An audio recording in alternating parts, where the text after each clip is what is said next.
चित्रकूट जनपद में तेज रफ्तार ट्रक और बाइक सवार दो युवकों की आमने सामने जोरदार भिड़ंत हो गई है, जिससे इस हादसे में बाइक सवार दो युवकों की ट्रक के नीचे बाइक सहित दबकर दर्दनाक मौत हो गई है। टक्कर इतनी तेज थी कि ट्रक में भीषण आग लग गई, जो देखते ही देखते ट्रक धू-धू जलकर राख हो गया है। सूचना के बाद मौके पर पहुंची पुलिस ने दमकल की गाड़ी की मदद से घंटी कड़ी मशक्कत के बाद आग पर काबू पाया है।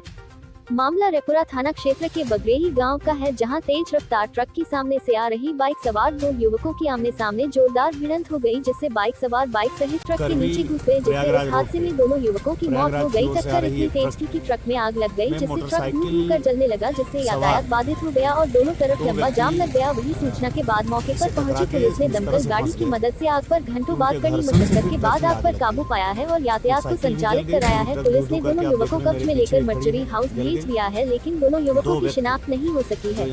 पुलिस अधीक्षक अरुण कुमार सिंह का कहना है कि बाइक और ट्रक की भिड़ंत से दो युवकों की मौत हो गई है। मृतकों की शिनाख्त नहीं हुई है। जो युवकों की बाइक थी वो ट्रक में आग लगने की वजह से ट्रक और बाइक दोनों जलकर खाक हो गए हैं, जिससे बाइक की नंबर प्लेट भी नहीं मिल सकी है और ट्रक की चेचिस नंबर से ट्रक मालिक का पता लगाया जा रहा है। इस हादसे में ट्रक चालक कूदकर फरार हो गया है। दोनों मृतक युवकों की शिनाख्त करने का प्रयास किया जा रहा है। सभी यहाँ मौजूद होकर के आग पर काबू पाया गया और अब यातायात को भी सुचारू कर दिया गया। सर, एक्सीडेंट का कारण स्पष्ट नहीं हो पाया अभी। अब एक्सीडेंट चूँकि सड़क पे आप देख रहे हैं, जैसे कि गाड़ी के बिल्कुल अगले हिस्से में बाइक घुसी हुई है, तो इट मीन्स कि कहीं न कहीं आमने सामने या बाइक आगे आगे जा रही होगी, क्योंकि कोई प्रत्यक्षदर्शी नहीं दिखा है, तो उसको पीछे से घुस गया। ज़्यादा संभावना ये है कि आमने सामने ये घुस गए हैं और जिसकी वजह से बाइक फंस गई है। उसके जो राइडर्स थे वो इंजर्ड हुए हैं और बाइक की जनपद पीलीभीत में थाना कुमचाई क्षेत्र अंतर्गत एक बड़े साइबर फ्रॉड का खुलासा हुआ, जिसमें 3 व्यक्तियों को हमने गिरफ्तार किया, जो एक गेमिंग कंपनी के थ्रू युवाओं के बीच एक गेमिंग कंपनी के थ्रू जाकर उनके अकाउंट हैक कर उनका सारा पैसा हड़प किया था। यह एक फर्जी कॉल सेंटर चला रहे थे, जिसका सरगना अमृतपाल नाम का व्यक्ति है। यह दुबई में नौकरी किया करता था, जहाँ पर इसने इस तरह से हैक करना और लोगों को मूर्ख बनाकर उनका पैसा ऐड लेना और उनके अकाउंट में पड़ा हुआ सारा पैसा ऐड लेने की कोशिश की। इसने यहाँ पे आके वही काम शुरू किया। इसके लिए इसको फर्जी सिम और फर्जी खातों की ज़रूरत है, जिसमें इसके लिए 2 सहयोगी गिरफ्तार किए गए। एक अपनी दुकान से फर्जी सिम प्रोवाइड कराता था और दूसरा लोगों को गुमराह करके उनके फर्जी अकाउंट ला कर इकट्ठा द्वारा जो साइबर फ्रॉड किया हुआ पैसा है उसको स्टोर किया जाता था। तो ये बहुत अच्छी कार्रवाई हुई है हमारे जनपद में। श्रीमान पुलिस अधीक्षक द्वारा लगातार साइबर में अच्छा काम किया जा रहा है और प्रयास किया जा रहा है कि NCRP पे जो शिकायतें आ रही हैं उसमें हम अधिक कार्रवाई करके उसके गहराई तक जाकर और बड़ी गिरफ्तारी कर सकें। इसी क्रम में ये पूरा घटनाक्रम का खुलासा हुआ और आगे भी इसमें कार्रवाई जारी रहेगी और जो भी लिंक्ड अकाउंट है जिन्होंने जोड़कर लोगों को मूर्ख बनाया जा रहा है, उनके मेहनत के पैसे को रखा जा रहा है, इसको हम रिकवर कराने का पूर्ण प्रयास करेंगे। साथ में बताना चाह रहा हूँ कि यहाँ से 2 लैपटॉप और 9 मोबाइल और 60,000 के लगभग कैश में बरामद।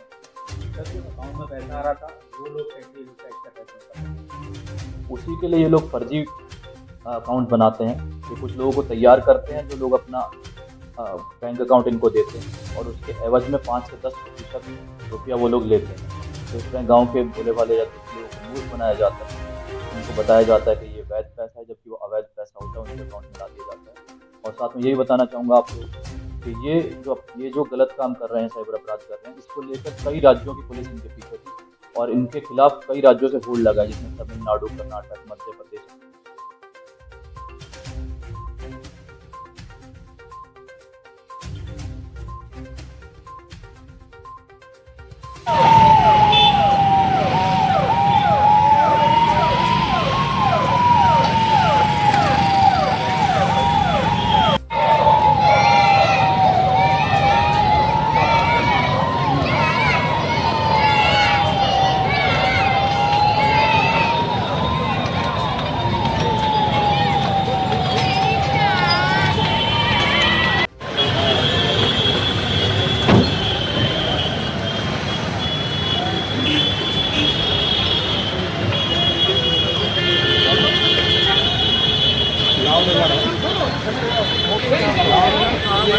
वहाँ पे अनाउंस करके सबको सावधान विश्राम कराइए एकदम।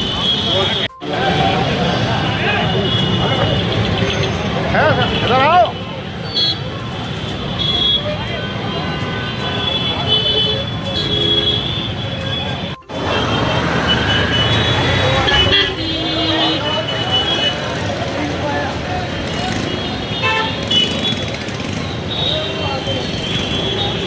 कॉलम निकालिए, सभी कैन शीट निकालिए अपनी।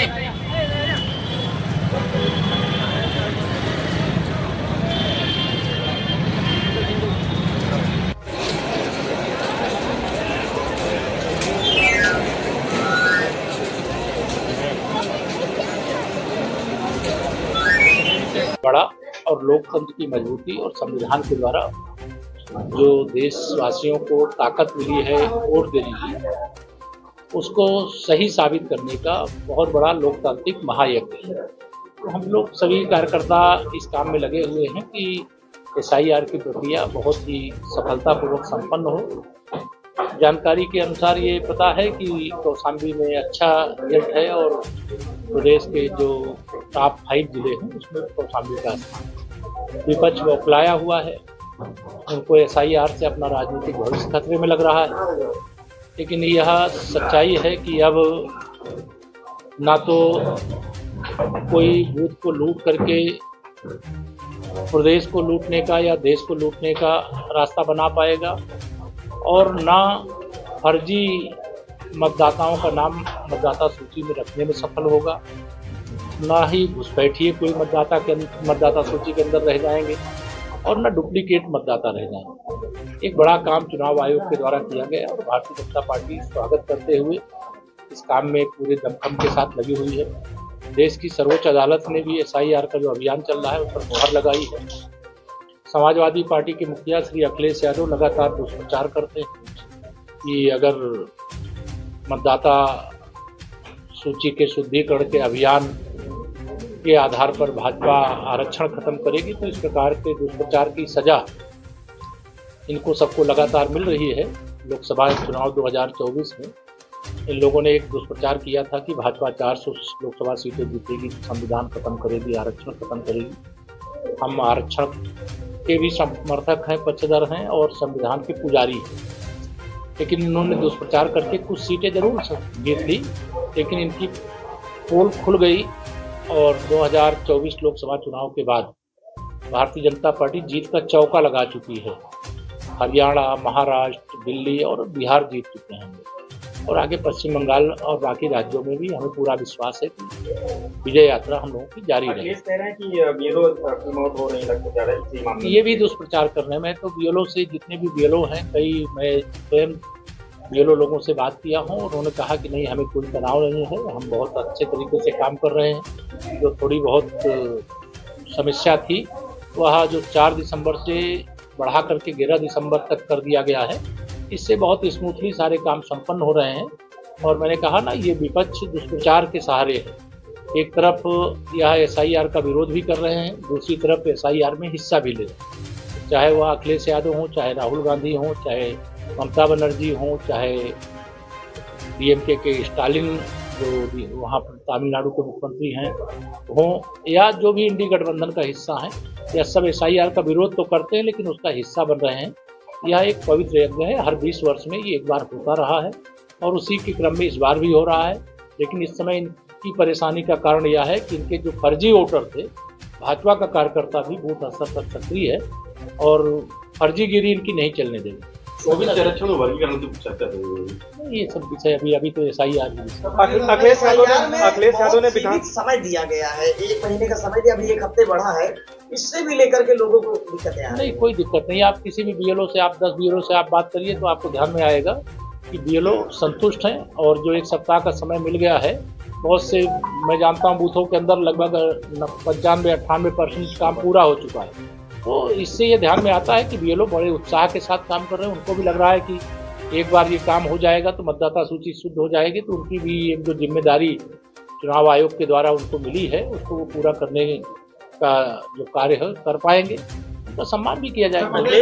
इस बात का आरोप लगा रहे हैं कि मीडिया के लोगों का ही SIR में नाम काटा जा रहा है। ये मुद्दा लेकर के राहुल गांधी और अखिलेश यादव, तेजस्वी यादव के साथ बिहार गए थे, लेकिन वहाँ की जनता ने उनको ये बता दिया कि SIR बिहार ने स्वागत किया और भरपूर मतदान किया और भारतीय जनता पार्टी की अगुवाई में NDA को ऐतिहासिक जीत दिलाने का काम किया। अगर अभी इनको समझ में नहीं आया है तो अभी पश्चिम बंगाल में समझ में आएगा।